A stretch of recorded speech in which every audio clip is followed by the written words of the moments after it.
The first OnePlus Watch was launched in 2021 along with OnePlus 9 series. Almost 3 years later, the brand is planning to launch OnePlus Watch 2. Known tipster Max Jamba recently made a tweet hinting at an upcoming OnePlus smartwatch. Max claimed that the upcoming OnePlus Watch 2 will feature a circular design just like the original OnePlus Watch. So far as launch is concerned, the first watch was launched along with OnePlus 9 series in March 2021, and we can expect the launch of OnePlus Watch 2 along with OnePlus 12 series.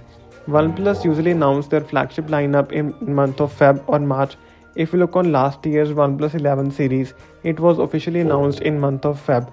So we can expect the launch in Feb 2024 along with OnePlus 12 series. The first OnePlus watch was not up to the mark. It was basically a fitness tracker along with some extra features with lack of Wear OS, but we may see that in upcoming OnePlus Watch 2. We may also see some special editions of this watch just like the original watch.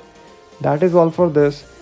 What are you expecting from OnePlus Watch 2? Share your reviews in comment section, and for more videos like this, make sure to subscribe. We'll catch you guys in next one.